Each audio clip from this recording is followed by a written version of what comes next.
Good morning. I'm Zach Malloy. I'm the Chief Deputy of IT for Stark County, and I'm also the Cleveland Region Manager for the Ohio Cyber Reserve. Hello, Ben Scott. I'm a Columbus leader for the Cyber Reserves. I'm also an adjunct professor of cybersecurity up at Defiance College, and then I also work for Fortinet. I am John McCarty. I'm the excuse me, cybersecurity advisor for Ohio with CISA, as Kirk mentioned, formerly here at Ohio State. I'm a PhD candidate here at OSU, and I'm also a cyber reservist. Kirk Harrith. And Carter Yagemann, I'm an assistant professor in the computer science and engineering department. We're gonna have to share, so sorry about that.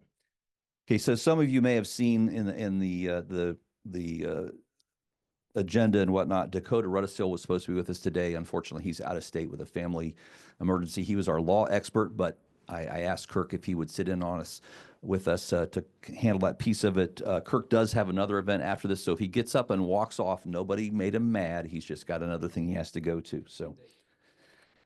So Kirk had the scary slide, but I just want to mention there have been several major data breaches over the last 4 to 6 months in 2024 in a way much bigger and much more than we've seen in the recent past. So there's the National Public Data. They're a data aggregator. They do background checks. They only had 2.7 billion records compromised. That's billion. Ticketmaster had 560 million records. Change Healthcare, they're a back office supplier to doctors and hospitals. They had 145 million records. AT&T, 73 million records. And then locally here, the city of Columbus, and I don't know the exact number of records they had, but they also had a large data breach. So if you're in this room and you're over 30, there's a virtually 100% chance that your information is available on the dark web, okay?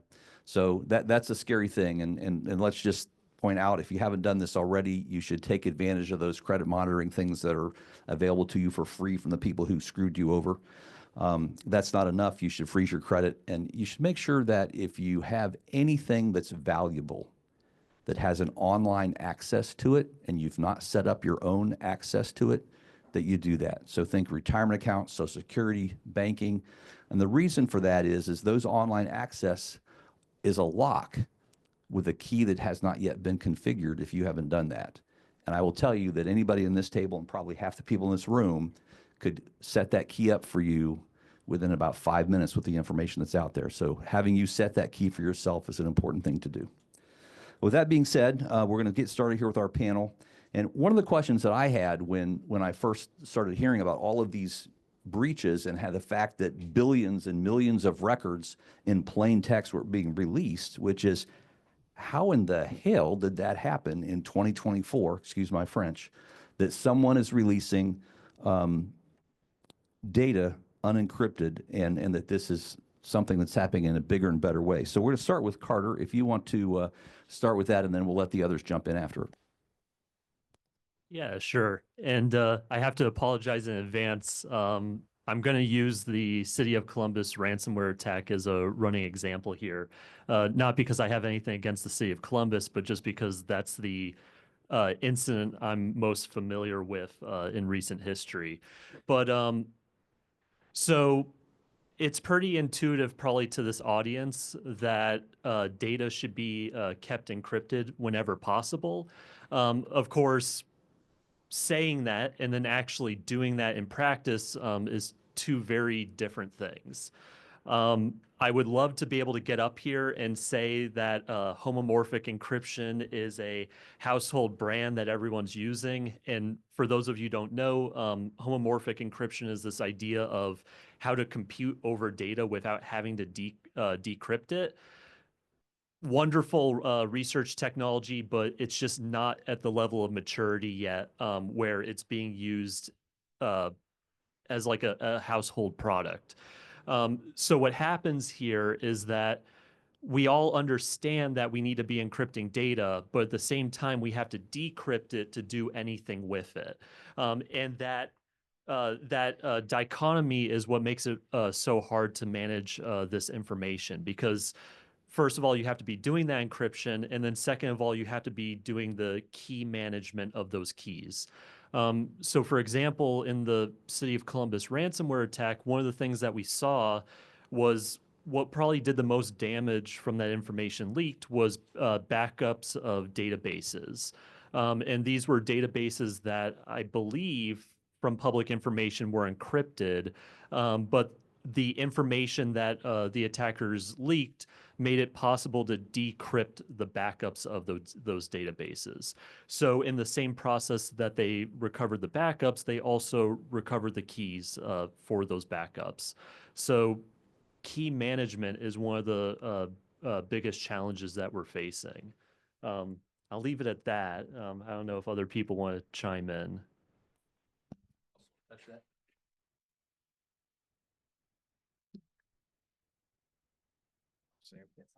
Yeah, I just want to emphasize that's the point. When we talk about these data breaches, that's what we're seeing is they're getting access to everything. And if you're storing the keys to your house just inside the front door, kind of on that key ring, right? Even if you are encrypting that data, that other compensating level of control that you thought you had is just as easily getting stolen. So as we talk about key management, it is critical to identify how we can separate those. How can we have the data here, but the decryption keys need to be maintained entirely somewhere else? Because to your question, Mark, that's exactly how this data is coming out. Is we're putting out our due diligence, we're doing our due diligence, we're encrypting the data, but we're not doing enough to make sure that we're maintaining the integrity of the encryption.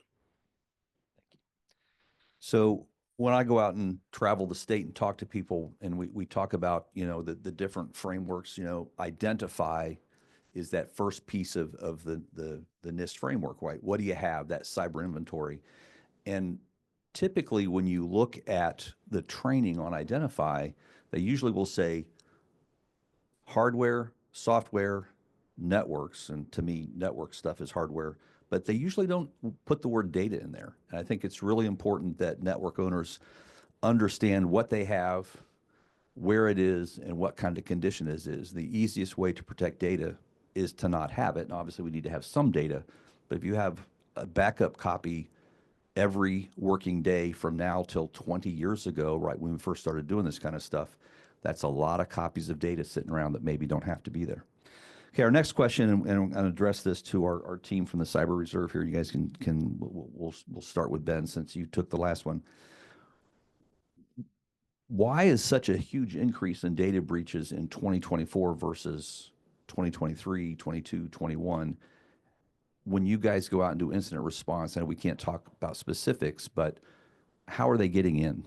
What's leading to this huge increase in the data breaches? Yeah, when we talk about what we do as the Cyber Reserve, right, first step of that is the assessment aspect of that, right? So we never hope to get involved in an organization or meet them for the first time in that incident response perspective. But in the case where we are being introduced to those organizations, oftentimes the methodologies being utilized to breach into these environments or to get initial access is, it's the low-hanging fruit. It's the phishing emails. It's the credential compromise and reuse. We oftentimes see the most sophisticated attacks not being employed when it comes to these municipalities and cities and counties. So it's oftentimes the low-hanging fruit, misconfigured firewalls, misconfigured configurations within their email domain, whatever that looks like. Those are the low-hanging fruit that are being compromised in these environments. In a larger scheme of things, the common denominator is oftentimes just a lack of basic blocking and tackling. So, the allowance of data or persistence of data between unencrypted endpoints or the utilization of solutions that are not, securing the border of the facility. But really, when we look at the threat landscape today, identity is the new border, so to speak. Identity is the new battleground where we see a lot of these compromises taking place. And I think that with the increase of social media presence, I think with the increase of how much data is just being put out, willingly, right? You see, people utilizing tools or platforms like TikTok, right, and other social media platforms, and answering questions about, you know, their favorite animal, their, you know, their mother's maiden name, and, you know, just things that they seem, you know, or unseemingly seem normal or good behavior, are actually, you know, adding to this culture that we have of just being openly or too open about our data, what we're doing with it as a whole. Yeah, I just wanted to, you know, you said that you've seen a lot more. It's actually a 435% increase in phishing or in ransomware since 2020. And phishing is definitely one of the ways that get in. I I was talking to one of the FBI agents here locally last week, and he said that ransomware in the U.S. was around $430 million last year. Business email compromise, which is also done through phishing, is 2.7 billion last year. So this is really a financially motivated crime. So what Ben was saying, where they're going for the low-hanging fruit, that's because their time is money. So if you make it harder for them to get in or get your, you know, get access, they're going to move on to the next target because someone out there is going to be easier to get into.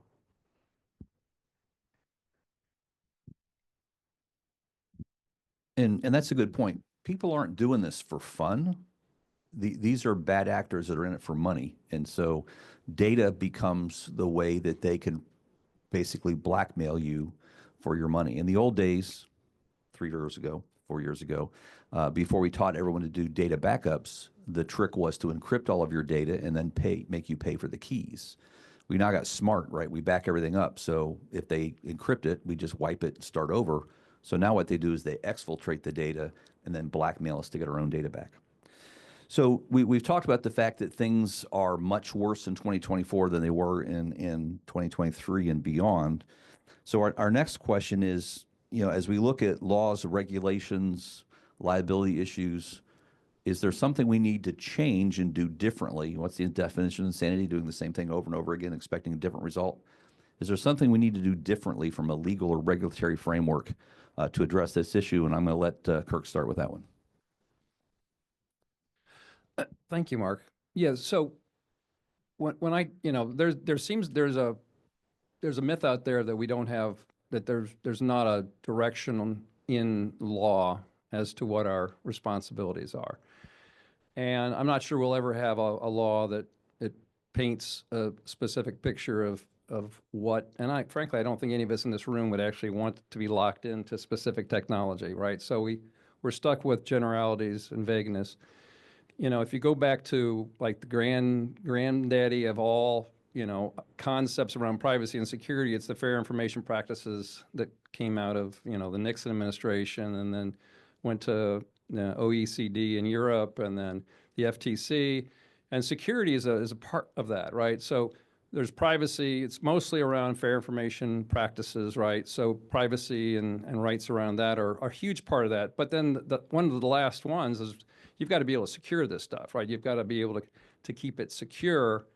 And out of that, you had then HIPAA, which has a very strong security requirement, and Graham-Leach-Bliley in the late 90s. HIPAA was for, you know, health, you know, basically for medical, right? So not all health is under it, but it's for healthcare. And then Graham-Leach-Bliley is around financial services. If you kind of just boil them down, it's all around reasonable security. Like it's an evolving standard. Since then, you know, you've had 25 years of the FTC under their Unfair and Deceptive Trade Practices, Section 5 of the FTC Act. They have meted out 60 or 70 consent decrees, which are effectively the FTC telling all of us, you got to have firewalls, you got to do this, you got to do vulnerability management. And so every one of these things is slightly different, and there really is. It's you know, it's interesting because they're just contracts basically between, you know, we're not part of it, but they're telegraphing, you better you know, we took action against this company, and we'll take action against you. This is what we expect. And so there is this. Those of us who practice cyber law, as it evolved, right, we would go to town on these. Since then, right, you've got all the comprehensive state laws. There's now 19 of them, all of which are privacy laws, but they all require reasonable security. In 2017, Cyber Ohio, under the direction of then Attorney General DeWine, wrote and got passed the Ohio Data Protection Act, which it's an interesting little law. It hasn't had a whole heck of a lot of impact on what it was supposed to stop, which was class actions for if you had reasonable security. But what it did is it basically defined what reasonable security was. What is the standard of care, right? So malpractice, everything has a standard of care. If and we're talking really about negligence here. You have a duty, in this case, you have a duty to secure data, and if you don't secure it right, there's possible to have harm caused by your actions or inactions. And so the standard of care, what's the standard of care, right? Doctors get sued all the time for absence or lacking the standard of care, right? That's the whole point of the examination during a lawsuit is, were their practices up to snuff of what the standard of care is? The standard of care thus also evolves, right? So we talked about encryption, and I use this ad nauseum in a lot of my presentations. If you've heard it, forgive me. But right, what was reasonable around security when I started doing this 25 years ago? It wasn't reasonable for private sector to do encryption, right? It wasn't available, it wasn't affordable, it wasn't interoperable, and then it evolved, right? It evolved in states, over the next 25 years to the point now where I do believe we are on the cusp of, like, if you're not doing end-to-end encryption, you're probably unreasonable. Now, it's going to depend on the size of your organization, all that. But in 25 years, it evolved. Now, the law didn't change. The standard changed because the technology and the capability of us on the street, we changed. So the Ohio Data Protection Act, what it basically does, it says you get a safe harbor from lawsuits if you comply with a certain standard of care. And among them, the two biggest ones are NIST Cybersecurity Framework and the CIS standards, right? And so you can't comply with those, right? So we use the word conforming, which effectively it's you make your best efforts, and then you would have to argue in some sort of pre-trial hearing and show that you actually, you did. Okay, you might have missed a patch, but you have generally a patching program that patches 99.8% of the vulnerabilities, which, as we all know, is probably actually impossible. But if you were actually able to get there, you'd say, I missed these two patches, and we missed them for these reasons, and we made a mistake, but we aren't unreasonable. So that really that's where we stand today. There's certain, if I was in the financial services industry for 32 years, we lived and died by Gramm-Leach-Bliley. We also had HIPAA responsibilities, and then we had insurance. State insurance law has similar sort of, I call them mini GLBs that we had to deal with. And we lived by these things, and we dealt with regulators every day actively, who told us when we needed to be better, and we would make small changes. So again, that's where we are today. I think the one thing that saves, it's a lever that when I showed you earlier all the stuff we're doing, it's a lever that we can't really pull. Do we try our hardest, Darren, to comply with HIPAA? Yes, we do. Do we try our hardest to comply with the IRS security code around tax information? Yes, we do. Do we get fined if we don't? No, we don't. No, we don't. That's the one difference between the private sector and the public sector. And they also have sovereign immunity on a lot of this stuff. So they don't have to worry about, cities don't generally have to worry about getting sued if they have a breach, like the private sector does. So there are some, I don't know if it'd be good to get rid of sovereign immunity in that space. But my point is that you don't have the same, the only thing you really have is reputational harm to the elected officials, which is obviously pretty huge, right? It's that they want to get and stay elected and maintain their power and perquisites. So that's a big, reputation is always a huge risk even in the private sector. But you don't have that immediate, we're getting investigated, we're going to get fined, $82 million and have to enter into a consent decree. Maybe someday we will, but until then, a lot of what we have to do is just being guided by experts who will tell you to some degree whether or not you're behaving reasonably, and then you'll have to consult your lawyers like Darren and Amanda for the state of Ohio to sort of get a second opinion on whether or not that's correct.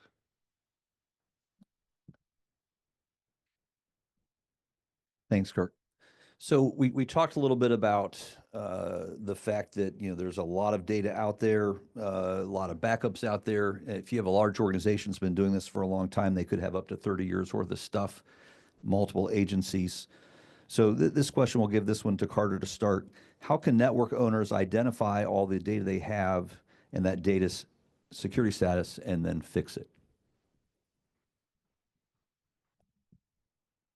Yeah, happy to take that question. So obviously this is a really hard problem, and we're not going to get into everything on a single panel, and there's no one size fits all. It's going to depend on what your organization looks like, how big is it, how much technical debt you have, and so forth. But some of the basic things. So first of all, the number one thing, which isn't even particular to data management, is having an incident response plan. If you're a small business or any entity and you don't have an incident response plan, you really need to put one in place. And if you don't know what that should look like, the federal websites have lots of great concise white papers on how to get started with that. And then in terms of what to do, the first two things are the things that people generally understand and we're starting to do a better job of. The first is trying to get your arms around what data is in your organization.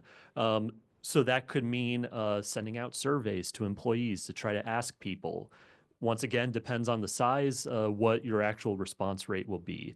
Another thing is what we call a crown jewel analysis, trying to figure out what is the most valuable data inside your organization and where's that reside. In a lot of these incidents, from rough ballpark estimates, only maybe 5 to 10% of what gets leaked is actually that big, damaging, news headline worthy stuff.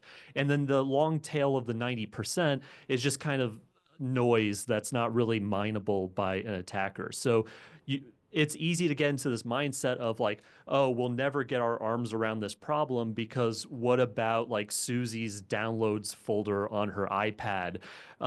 And I can tell you a lot of what really does the damage is actually stuff that your IT people can identify, such as those SQL databases.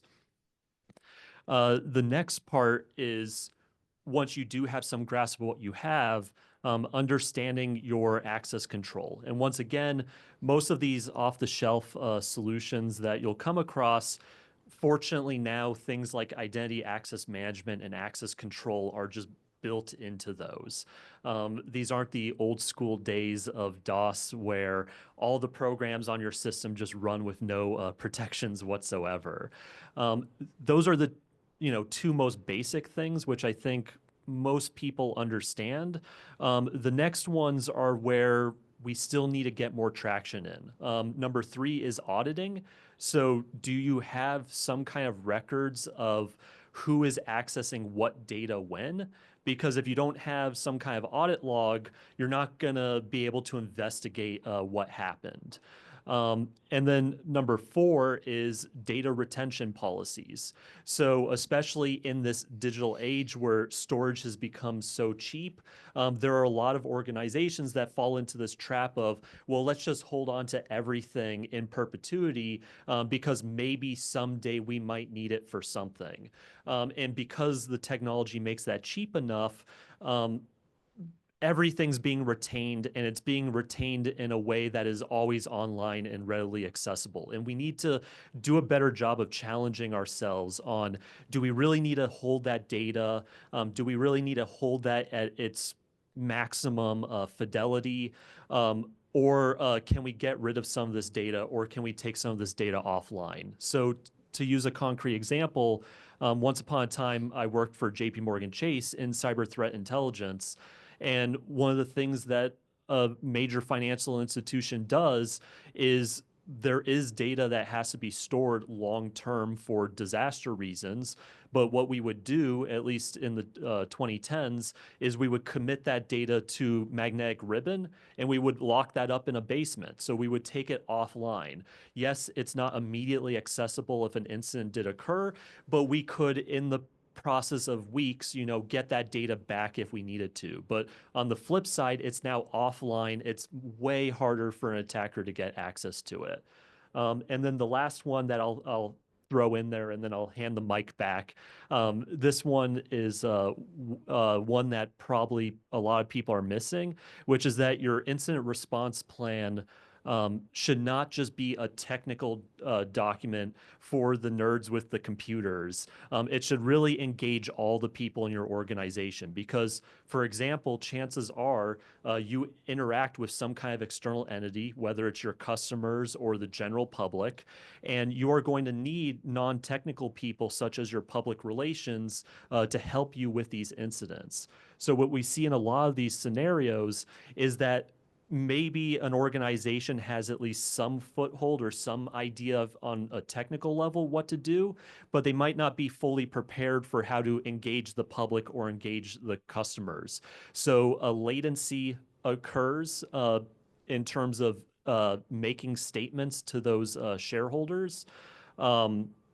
And that latency creates a vacuum. And in this modern age, when there's a vacuum, it gets filled with rumors and hearsay. And unfortunately, sometimes even nefarious people who exploit that. Likewise, you need to have your facts straight when you do make those statements. We've seen situations where people make their statements, they don't have all their facts straight. Those statements quickly get revealed as false. And then confidence in the organization diminishes. So don't just think of the incident response report as a purely technical document for the nerds. Also think of who else in the organization do you need to be engaging so everyone's moving in the same direction. I'm going to make one comment here in relation to that. I promised John that I would talk about this. So there is a federal, we're talking about regulations earlier. There is a federal regulation, CIRCIA, Cyber Incident Reporting for Critical Infrastructure Act, that will be live, I think, sometime by the end of the year.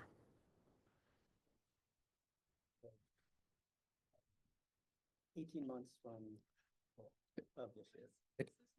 CIRCIA, it requires any entity who is considered critical infrastructure, which is effectively everybody but divorce lawyers, as far as I can tell. I'm serious. 16 sectors, they're incredibly broad, includes your bodega, everything else. I mean, it's everything. Local governments, state governments are part of that. So this is we're talking about incident response, which is why I wanted, this is has to be part of your incident response, because these guys are going to expect you to use a portal and tell them every time you have an incident. Now, they aren't all incidents requiring breach reporting publicly. It's very broad, even being pinged, frankly, significantly based on my read would require some sort of a notice, and then you have to continue to keep it updated. So CIRCIA is coming by I would say by the end of next year, right? So we'll have a live rule by the end of next year, and so you're gonna, yeah, Justice Department. So it's not going to be everybody. It's going to be like the FTC. They'll come in and hang a few people now and again, but they will in order to make a point, which is what they do, right? So they hang a few people. That's going to happen to you if you don't do it. But what it's going to require, back sort of to the reasonable, you're not going to be able to report if you don't have some sort of a cybersecurity program. I mean, you won't, if you don't know it's happening, if you don't know the trees are falling in the woods, that's bad, right? So I think it's going to be like breach notification laws, right? If you don't have a cybersecurity program, you're going to just basically be doing breach reporting 24/7, 365 days a year, right? So it's sort of a negative backdoor requirement to have some sort of a mature cybersecurity program in the first place in order to comply with this thing. It assumes such, and the absence of which I think you probably would ultimately get a on the door. Like we haven't gotten any responses. We haven't gotten any reports from you in like 8 years, and that's impossible, right? So CERCIA is coming. It'll be interesting. I have my comment. I have my thoughts about it. I will not talk about it here, but it is a reality. We're in the federal rulemaking. Okay. Good answer, Carter. I'm going to let the three of you respond to his question, but I'm going to add one more here because we're getting near the end. In addition to what we're talking about, how do you identify data and what can you do about it? What should network owners be doing differently to prepare for the next attack? And John, we'll start with you and then just go down the line. So just to, kind of add to that comment, one of the resources that are available in the state of Ohio for individuals looking for incident response plans, as well as just in general, their cybersecurity strategy. I know this doesn't answer your question directly, but the Ohio Cyber Reserve does, as part of our system mission, will come out on site with your organization, work with you very closely to define your cybersecurity policies, work with you for your procedures, and help you define an incident response plan with your organization. The more stakeholders, the better, right? So we oftentimes try to mimic an emergency response plan as far as like you would see in like a manufacturing plant or a chemical plant where they implement those plans. So we typically like to implement those and have similar stakeholders in that sense, but that's something we can work with organizations on in the state of Ohio.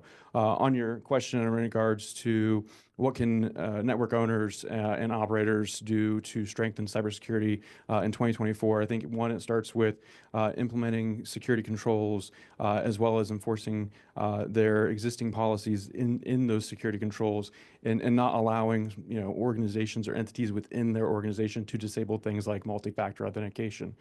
There was an article in the news this morning about a city in Ohio that one of their fiscal officers decided to turn off MFA within the facility, and now that they turned that off, they were compromised. It wasn't an email compromise in the sense of traditional, business email compromise, but more so that the actors actually took over their email, right? So in that case, ensuring that you have security policies in place, but then you're enforcing those and you're maintaining those and not making, caveats or, loopholes for certain individuals within your organization just because maybe it's inconvenient to the day-to-day. The other piece of that is, implementing technologies that will allow you to do SSL decrypt. So understanding what communication paths or what the devices in your network are actually communicating to each other. It's one thing to be able to encrypt data at rest. When we talk about data exfiltration, most organizations don't have visibility in what data is entering or leaving their environment. SSL decrypt is hard. It's not easy. And same thing with being able to inspect things like Quick. So a lot of your Google Chrome traffic, a lot of headless devices are now communicating over protocols that are encrypted, and a lot of technology out there cannot decrypt this. So being able to implement tools and resources to be able to understand what data is entering and leaving your environment, being able to verify and they say trust but verify, but being able to verify and trust that the end users that are communicating that data and the assets they're communicating with are expected. So being able to enforce, I don't want to use the buzzword zero trust, but when we talk about network architecture, ensuring that the access that the users have to specific data sets within that environment are not only encrypted, but also are limited to those that are within the scope of the data being accessed. So I think, taking those things into mind, being able to empower your defenders with the ability to see the data that is ingressing and egressing your environment, being able to empower your defenders with the ability to enforce policy of access to certain resources and data. And I think sticking to those policies within your environment is essential. So one of the things that Ben mentioned, assessments. It's something that's very important to understand where your holes are. So where the holes are in your security policies. There are a lot of free services that are out there. Like CISA has cyber hygiene services.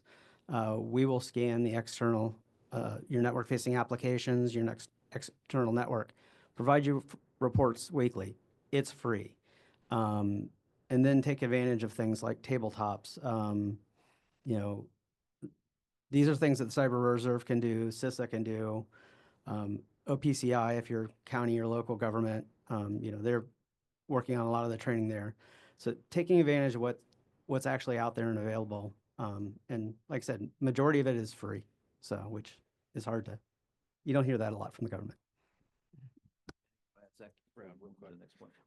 My biggest thing I want to add is stop making it just purely a technical problem. This is a business problem. So for the network owners, the technical folks in the room, get a seat at the table. I have spent my career 20 years in IT. I still consider myself a systems administrator. I am at the table now as the chief deputy of IT for Stark County. I sit on our data board. I regularly have these conversations with these elected officials and tell them why it's important. We talked about reputation and there's political implications. So making it a regular topic, that kind of that dinner table topic for them, as well as the news has helped. You know, we daily see these breaches. So they need to understand that this is not just the nerds in the back room plugging things in and putting these controls in because we just happen to get some budget this year. We're doing this because we want to protect the data. We want to protect everything, and making it a regular part of their responsibility is huge. So regular in conversations, having a seat at the table is big. So the communication aspect, I think, is one that's sometimes overlooked and always put down into the basement IT department. But I would say this is bigger than some of the technical controls. That's great. And I guess one thing we haven't really talked about up here is that it's expensive. When you get breached, it costs a lot of money. I read an article just the other day talking about the Columbus situation. Looks like they budgeted an additional $20 million to deal with that breach, and they're not done yet. So it's much cheaper to fix it ahead of time than to wait and do it at the end. So the last question I had up here was, what is Ohio doing to help local governments or businesses get better? I know Kirk addressed a lot of that in his remarks, and I know we're getting close on time, and I don't want Julia to come up here and hit me with anything heavy. So we're going to skip that question and move on to the last piece of what we have here is the Ohio Cyber Reserve. So the three gentlemen to my immediate right are all members of the Ohio Cyber Reserve. I know we have at least two others in the room. So if you're in the Cyber Reserve, stand up. So Vimmel, Kevin, all right. Thank you, Cyber Reservists, for what you do. These people are all volunteers. They have day jobs that you know, they work Monday through Friday or Saturday through Sunday, sometimes keeping somebody safe somewhere. But they've all stood up and stepped up to volunteer. So I just wanted to talk a little bit about what the Cyber Reserve is, what it can do for you, and then maybe encourage some of you who have cyber skills and aren't doing this yet to join up and be part of the team. So back in 2017, 18, and 19, working with a bunch of people smarter than me, we identified the fact that we did not have enough assets to do incident response and cyber assist missions and things like that. You know, the Guard has expertise, DAS has expertise, but all of them already have existing missions. So how do we get more troops to the fight? And we came up with this idea of the Ohio Cyber Reserve. We modeled it after the Ohio Military Reserve. That's part of the state defense forces. So this is something that the state has had for more than 100 years. This you know, state defense force idea. We passed legislation in 2019, took effect in 2020. And so what these are, they're existing civilian professionals. We give them an individual skills test. There's a group that vets them to make sure that they've got the smart stuff, that what they have to do. There's a background check, and then they're put into teams. We currently have 4 full teams in the state. We're building to 10. We've got, I think, 185-ish members right now, going to 200, as Kirk said, and then beyond in 2025. Once they're fully trained and certified, then they're ready to do missions. We have 3 missions that we do, and I'm going to let you guys talk about this here in a little more in a second.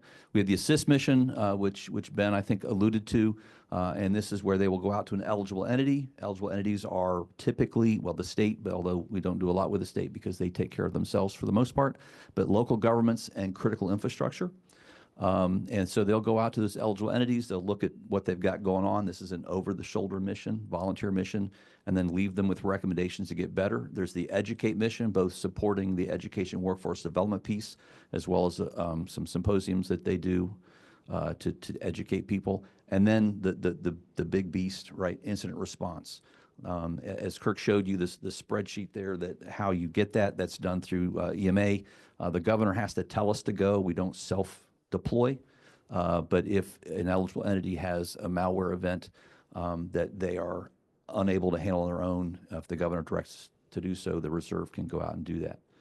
So if you have cyber skills and you want to be cool like these ladies and gentlemen have already joined up, we certainly encourage you to consider becoming a member of the Cyber Reserve. Now, why should you do that? Well, number one, you get to do some really cool stuff to help protect your community, and you feel good about yourself when you do that, right? Number two, even though this is a volunteer organization, when you're on incident response, we do put you on what's called state active duty orders, so you do actually get paid for some of the work that you do. Number three, you get to work with cool people like this, and you learn what they know already. Number four, you get to participate in the individual training that we do. We do have a budget for individual training. We did send some folks out to Idaho National Labs here. How long ago was that, Vimmel? Like a month, 3-4 weeks ago? Yeah, okay. Where they were learning more work on SCADA, which helps us with the protecting water plants. That's one of our big missions. And then, Ben, stand up. They get this cool shirt with the cool logo on it and all kinds of swag. So that's another cool thing. The most important thing is there's no physical fitness thing. If you can stand up and click a mouse, you are physically fit to join the Cyber Reserve. So we do encourage you to do that. And I'm going to let these guys here talk just a little bit about, you know, what they've done and why you should be part of this. Yeah, thank you, Mark. So, you know, I've been a member now for a little over 3 years. I'd say the opportunity to be a part of this has really, one, opened my eyes to the just the infrastructure that we have in Ohio and the resources that are available to folks, and really being able to advocate for the Ohio Cyber Reserves and utilizing us at the not only the municipality level, but also in K through 12. It's one of the areas that we do a lot of work in, building out cyber clubs, working with InfraGard, and really trying to help empower the teachers and the faculty in those environments to provide a nice foundation for when they are able to go into you know, high school and college and proceed, really. So it's really building that pipeline for the future. And then I would say the other aspect of that is, you know, from the incident response perspective and the training and going through a lot of the SANS courses that are provided to the Ohio Cyber Reserve. It's a fantastic resource to be able to not only build your own internal skill set, but also resource and be able to take that and then apply it to the state and provide more value to those entities that need it most. So, yeah, I was a state employee for 15 years. It's been really interesting since I've been in the Cyber Reserve to actually work with the local governments and K through 12. I've done a lot of the assist mission site, so going in and helping them set up, you know, find out what their holes are. But the other thing we do is we actually, you know, help them, you know, how do you get better from here? So we give them plans of action. People were talking about incident response plans. We've helped write incident response plans for some of these entities. It's a great group of people to work with. And, you know, there's also some unique training opportunities. Like I've been invited to go to some large cyber exercises in the U.S., a couple different ones with the Guard. You know, Ben mentioned the SANS training, Idaho National Labs. That's a very unique training that not a lot of people get to go to. So that the fact that we're doing that, and then, you know, like Vimmel's actually working on bringing some of that here to Ohio State. So Cyber Guardian, it's probably the best run cyber exercise I've been a part of. And as I mentioned, I've gone to these national ones as well. So Kevin and his team do a fantastic job running that. You know, Zach, what do you got? I mentioned before that I have 20 years of IT, but I spent the last 12 years in the local public sector. So for county government, So I've reached a point in my career that I was looking for that opportunity to give back. So 2 years ago is when I joined the Ohio Cyber Reserve. And partly it was to remain technical. As I mentioned, I have the seat at the table, so I don't get to do a lot of the systems administration and the fun stuff anymore. So I joined for those training opportunities as well as that opportunity to give back. And I must say it's quite the honor and a privilege to be able to serve in this organization. You know, a lot of people see it and they want to join because of the incident response piece. That's the, as it was mentioned earlier about, we're, you know, kind of that volunteer firefighting force. And that's why you want to do it. You want to run in, you want to help. You know, I've described it as save the babies, save the puppies. But we really need to be there for the assist side. That's helping these entities, you know, identify those gaps in their security program and help them build those stronger. And then if we do need to respond, I've had the privilege to be on 2 responses with the Cyber Reserve this past year, kind of back-to-back months.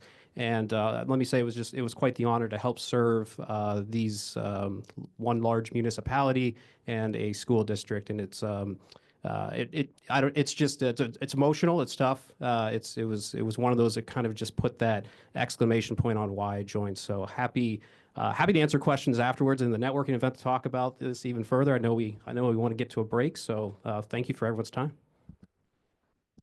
Great. So if you want to join the cool kids, come see one of us afterwards. One last thing real quick, and you'll forgive me because I'm going to brag on you, Julia. You've heard a little bit today in a couple different instances, this thing called Ohio Cyber Guardian. And this is the large training exercise that we do. It's put together by the Ohio Cyber Range Institute and the Ohio Cyber Reserve. It was hosted here at Ohio State July, I don't remember the last week or so, July across the oval. But it was a large 4-team red on blue. Our Cyber Reserve showed up. They didn't really know what was going to happen. We don't tell them on purpose ahead of time. They did instant response just like the real world. They knocked it out of the park. Really appreciate what you did and the rest of Ohio State to help us do that. So it's been a pleasure having these smart people up here with me. Thank you for your time today. Appreciate it.